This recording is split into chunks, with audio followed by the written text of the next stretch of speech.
3 days before payroll, they shoved a cardboard box into my hands and told me to leave. To them, I was just another disposable employee.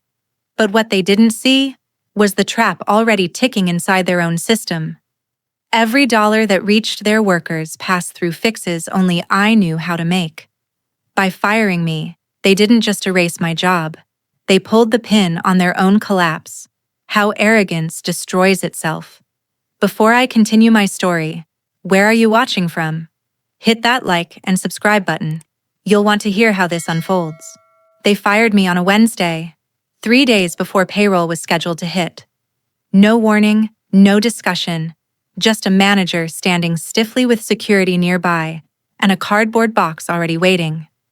To them, I was a line item to cut before the end of the quarter, a disposable piece in their cost-saving game. They thought anyone could sit in my chair, click a few buttons, and watch the system do the work. They had no idea what they'd actually done. For a decade, every paycheck moved through my hands, even when they believed it was automatic. The software produced numbers, but those numbers were never right until I fixed them. Holiday hours doubled by mistake. Health deductions reversed themselves. Bonuses slipped into the wrong cycle. I knew where each error lived because I had been quietly correcting them year after year. Nobody documented it. Nobody trained me. It was all in my head. They didn't notice because it never failed. Until now. As I carried the box past rows of desks, I heard the whispers drop off mid-sentence. No one dared meet my eyes. Outside, the winter air was sharp, but I felt strangely calm. By firing me now, they hadn't just erased a salary. They'd pulled the keystone out of their own foundation. Payroll was due Friday. Without me, the numbers wouldn't reconcile, and by law, every employee had to be paid on time. I didn't need to sabotage anything. All I had to do was disappear. And in 3 days, the cracks would start to show. For 10 years, I was the safety net no one ever admitted existed. My title sounded ordinary, payroll specialist, the kind of position executives barely remember when they make speeches about company growth. But behind the scenes, my hands kept the entire operation from snapping under its own weight. They thought software handled payroll. In theory, maybe it did. In practice, every week it spit out errors like a slot machine gone wild. It wasn't that the system was broken. It was that nobody had ever bothered to adapt it to the messy reality of real human pay. Every time someone picked up an extra Saturday shift, the formulas misread overtime. Every time someone took unpaid family leave, the deductions stacked wrong. Bonuses doubled when they hit on a holiday.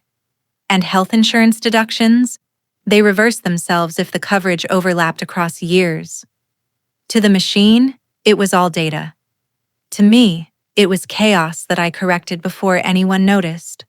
Over time, I learned to recognize the mistakes almost instinctively. A number out of place, a missing code, a discrepancy that shouldn't exist. By Friday morning, those errors were fixed, the checks were clean, and the system looked like it had run itself. No one asked how. They assumed payroll was smooth because the software worked. That assumption kept me invisible. I didn't document my fixes, not out of malice, but because they weren't official. If anyone ever audited the workflow, my handwritten notes and late-night adjustments would have looked like noise. So I carried the knowledge in my head. If something looked off, I knew exactly which cell to check, which formula to override, which column to realign. It became muscle memory. I never complained, never reminded them that their system only ran because I stayed late most Thursdays, eating takeout at my desk while they were at their country club dinners. When raises passed me by, I swallowed the bitterness. When my manager stole credit for shaving processing time, I smiled and said nothing. When they told me I wasn't leadership material, I let them believe it. Quietly, invisibly, I was holding their company together one paycheck at a time. That invisibility became its own kind of armor. I didn't play politics. I didn't sit at boardroom tables. I wasn't on anyone's radar when they plotted strategy. And yet, week after week, the entire machine depended on me. It was a strange dual existence, insignificant in the eyes of those at the top, indispensable in reality. 10 years of this shaped me into something sharper than they realized. While they looked past me, I was studying. Not just payroll, but the patterns of arrogance, the cracks that appeared when people thought nobody was watching. And when they fired me, those cracks finally became fractures. I wasn't worried about my future. I knew how to survive. What I was curious about was theirs, because for the first time in a decade, the numbers were going to stand on their own without my invisible hand correcting them. And numbers, unlike people, don't lie. I didn't storm back into the office, I didn't threaten lawsuits, and I didn't send angry emails. I knew better. Noise only gives them something to point at, a villain they can blame. Silence, on the other hand, leaves them staring at themselves. So I chose silence. HR called my phone more than once. First it was polite. "We just have a couple of quick questions." Then it turned frantic. "Urgent, please call back immediately." I let it ring out every time. Emails came stamped high priority, begging me to explain why the system wasn't balancing. I deleted them unread. They wanted me back in the loop, but bringing me back would mean admitting they never understood the loop in the first place. My absence created a void, and every day it widened. What made it worse for them was how invisible the real problem was. From the outside, payroll looked simple. Type in hours, press a button, done. But behind that illusion were years of tiny corrections I had built into muscle memory. Without those, the system exposed its flaws. They thought I was powerless after the firing, but in reality, silence gave me more power than I'd ever had. By doing nothing, I forced them to face everything they'd ignored. And I knew, with time, that silence would be louder than any fight. Friday morning should have been routine. Paychecks were supposed to clear before sunrise. Quiet electronic deposits sliding into bank accounts so workers woke up ready for the weekend. But without me smoothing the numbers the night before, the system delivered a storm. Some employees opened their banking apps and found less than half of what they were owed. Others saw deposits double what they expected. And a few had no paycheck at all. Within hours, HR's phones lit up like fire alarms. People stormed down to the lobby demanding answers. Supervisors tried to calm them, insisting it was just a temporary glitch. But when rent is due, nobody wants to hear excuses. By noon, managers were panicking too. Team leads couldn't keep people focused when workers were arguing with landlords or calling their banks in fury. Productivity collapsed before lunch. HR scrambled to rerun the files, but each attempt only made things worse. Fixing one error created 3 more. It stepped in, combing through code, convinced the payroll software had been hacked. They didn't understand the truth. The machine was working exactly as designed. It was the manual patches I'd applied for years that made it look seamless. Without them, the program exposed every flaw at once. By mid-afternoon, word spread across the company's internal chat channels. Screenshots of missing deposits circulated like wildfire. Hourly staff threatened to walk out if their pay wasn't corrected by end of day. Union reps were copied on emails. The CFO tried to project calm, telling department heads the problem would be resolved quickly. But behind closed doors, he was sweating. He knew payroll wasn't just about keeping employees happy. By law, wages had to be paid on time, every time. A delay this size wasn't just inconvenient. It was illegal. From the outside, I stayed quiet. I didn't make a single move, didn't whisper a word. I just let the cracks widen while they tripped over themselves trying to hold the walls together. For the first time, they were forced to see the system without me, and what they saw was a structure collapsing under its own weight. The first missed paychecks were bad enough, But by Monday morning, the situation had grown into something no executive could spin away. Entire departments showed up to work only to sit at their desks with arms crossed, refusing to log in until their money arrived. Floor supervisors tried to keep the peace, but when dozens of workers are calling their banks, landlords, and credit card companies in tears, the atmosphere shifts from frustration to fury. The union didn't take long to notice. By mid-morning, representatives filed an official grievance demanding immediate payment with penalties for every hour of delay. A work stoppage was threatened by noon if payroll wasn't fixed. Suddenly, the problem wasn't just angry staff, it was an entire labor dispute. Meanwhile, investors started asking questions. Someone leaked internal emails to the press, and by lunchtime, a local news outlet ran the headline, "Fortune 500 misses payroll, thousands of employees unpaid." The story spread quickly. For everyday Americans, nothing is more relatable than waiting for a paycheck that never comes. The phones in HR stopped ringing because nobody believed the reassurances anymore. Instead, regulators began calling. The Department of Labor sent a notice requesting clarification on the failure, citing potential violations of wage laws. The CFO tried to draft a response, but every draft made things worse. Admitting it was a glitch invited questions about system controls. Claiming it was minor contradicted the union grievance. By the end of the day, lawyers were on retainer, but no explanation could hide the truth. They had lost control of payroll. Shareholders noticed too. By Tuesday morning, a financial blog picked up the story, tying it to declining margins from the last quarter. Within hours, analysts were warning of a liquidity crunch. Stock began sliding as nervous investors dumped shares. Vendors demanded payment upfront instead of extending credit.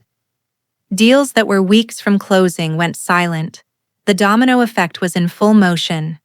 Inside the executive suite, meetings stretched past midnight. HR blamed IT blamed the software vendor, and the CFO tried to convince everyone that hiring a temporary consultant would solve the problem. But there was no consultant who could magically reconstruct the undocumented fixes I had spent a decade refining. They had assumed my silence meant defeat, but really it was the knife twisting slowly in their side. All I had to do was nothing, and the chaos multiplied. On the outside, employees walked off the job in waves. Customers waiting for service were left hanging. The image of the company as stable and trustworthy cracked in real time. Each failed promise from management only made workers angrier, unions louder, and regulators bolder. What had started as a cost-cutting firing now looked like gross negligence, and negligence has consequences. By midweek, everyone in the building could feel it. The company wasn't facing a minor setback. It was spiraling into a crisis they couldn't contain. And the one person who could have stopped it was already gone, carrying nothing but a cardboard box and the knowledge they had dismissed as worthless. By the time December 31st arrived, the entire building reeked of desperation. Executives looked like they hadn't slept in days, ties loosened, coffee cups littering every conference table. They were trapped in a countdown none of them understood. Payroll wasn't just about cutting checks every other Friday. At year-end, the entire system automatically compiled annual reports and transmitted them to the IRS. Every discrepancy, every miscalculated deduction, every doubled or missing deposit was about to be permanently stamped into government records. Once submitted, those numbers couldn't be called back, edited, or explained away. They became law. I knew this because I had lived through a dozen closings before, holding the system together with late-night corrections no one noticed. Without me, they were fumbling in the dark. The CFO paced the boardroom, snapping at IT for answers they didn't have. HR claimed they had mostly fixed the errors, but nobody could explain why the totals still failed to balance. Managers were pulled out of holiday vacations to sit in front of spreadsheets they couldn't decipher. Panic was seeping out into the halls, and even the receptionists could feel it.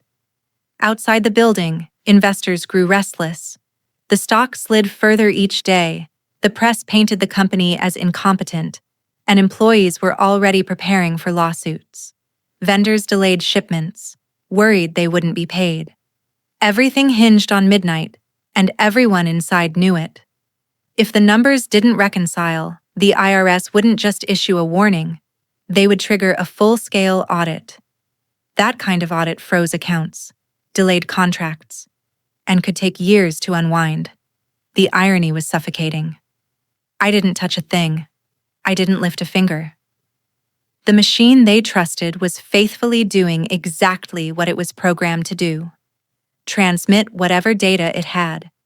They had always mistaken that machine for control, never realizing that my hands had been the invisible difference between order and collapse. Now, as the clock ticked down, I sat in my apartment with the lights low, wine glass in hand, watching the skyline flicker like a heartbeat. I knew that when the second hand hit midnight, their illusion of stability would vanish. No sabotage, no hacks, no interference. Just silence and inevitability. In those final hours, they weren't battling me. They were battling time. And time was merciless. When midnight struck, the system did exactly what it was built to do. It transmitted every flawed number into the government's hands. By dawn, the IRS had flagged the submission as irregular, dozens of mismatches lighting up like red alarms. The Department of Labor received the same data and immediately expanded its inquiry. Before lunch on January 2nd, the story was on every major business outlet. Company under federal investigation after payroll collapse. What had started as a quiet firing now exploded into a public humiliation. Employees who hadn't been paid flooded social media with screenshots of empty accounts and eviction notices. News crews parked outside the headquarters, capturing workers chanting in the freezing air, holding signs demanding wages. The footage played on morning broadcasts nationwide, and for the first time, investors saw the human faces of the chaos. Shares plummeted in real time as traders dumped stock by the millions. In less than 48 hours, the company lost nearly half its market value. Banks pulled credit lines, fearing insolvency. Vendors refused shipments without cash up front. Contracts that had taken months to negotiate evaporated overnight. Inside the executive suite, panic became paralysis. The CFO called emergency meetings, lawyers whispered about bankruptcy protections, and the CEO hid behind closed doors. Every attempted explanation only made things worse. They called it a temporary reporting issue. But the IRS doesn't launch full audits over temporary issues. They promised employees restitution, but without operating cash, those promises were worthless. By Wednesday, regulators had frozen all major transactions until the audit was complete. That meant no bonuses, no deals, no payouts. Nothing could move without government approval. The company was officially in handcuffs. I watched it unfold from the outside, each headline sharper than the last, each broadcast another nail in their coffin. They had fired me thinking they were saving a salary. Instead, they had lit the fuse on their own destruction. And now, under the spotlight of national scrutiny, there was no escaping the truth. Their empire had collapsed. Not because of sabotage, but because they had dismissed the only person keeping it alive. The collapse didn't just wound the company, it gutted it. Within a week, the CFO resigned under the weight of investor fury. The CEO followed, issuing a carefully worded statement about health and family that fooled no one. Shareholders demanded heads on a platter, and the board scrambled to shift blame, but regulators weren't listening to excuses. Lawsuits stacked up faster than they could be answered. Former employees, still missing paychecks, filed wage claims that tied up what little liquidity remained. The press branded the firm a cautionary tale of arrogance, and every competitor circled like sharks, offering contracts to disillusioned clients. For me, it was quiet. I wasn't in the boardroom watching reputations disintegrate. I wasn't giving statements to the press. I didn't need to be. I read the headlines with the same detachment I'd once used to balance numbers on a screen. This was no longer my burden. I hadn't sabotaged, hadn't schemed, hadn't even raised my voice. All I had done was step away when told to leave, carrying with me nothing but the knowledge they dismissed as irrelevant. And that knowledge, withheld, was enough to turn their empire into rubble. In the end, the company was left hollow. Frozen accounts, gutted leadership, broken trust. My name never appeared in the reports, and that was fine. Revenge didn't need credit. It needed consequences, and they were living them every single day. Revenge didn't come from hacking their systems or burning bridges. It came from patience. They thought firing me erased my value, but in truth, it erased their own foundation. Silence became the sharpest blade, cutting deeper than any outburst ever could. Sometimes the most devastating move isn't to fight back loudly, but to let arrogance expose itself. In the end, I didn't need power, titles, or recognition. I only needed time, and time did the work for me. That's the lesson. Underestimate the quiet ones, and you hand them the keys to your downfall. They thought firing me erased my worth, but what they really erased was their own foundation, and by the time they realized it, the damage was irreversible. I didn't raise my voice, I didn't fight in public, I didn't break a single rule. I simply walked away and let time expose what they had chosen to ignore. That is the core of this story. Sometimes revenge doesn't require destruction. It requires silence, patience, and the courage to stop protecting those who never valued you. For years, I carried the weight of a system that couldn't function without me. I patched holes, I fixed errors, and I shielded the company from collapse. But instead of recognition, I got dismissal.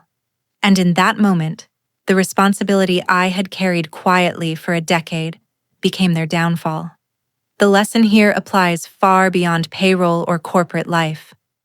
In workplaces, relationships, even personal struggles, we often underestimate the quiet contribution, the stability someone provides that makes everything else possible.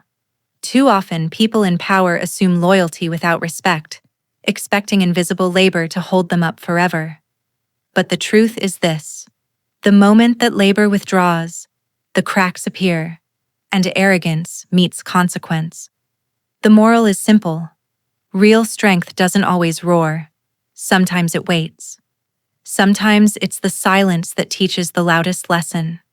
And the sweetest revenge isn't dramatic. It's letting those who underestimated you finally feel the weight of what they threw away. How to get started today. Value your own contributions, even if others don't. Document your work. Know exactly what you bring to the table. Learn to walk away when you're not respected. Trust that time has a way of revealing truth. If this lesson hit home, share your thoughts in the comments. Subscribe for more. And let's talk about how silence can sometimes be the most powerful answer of all.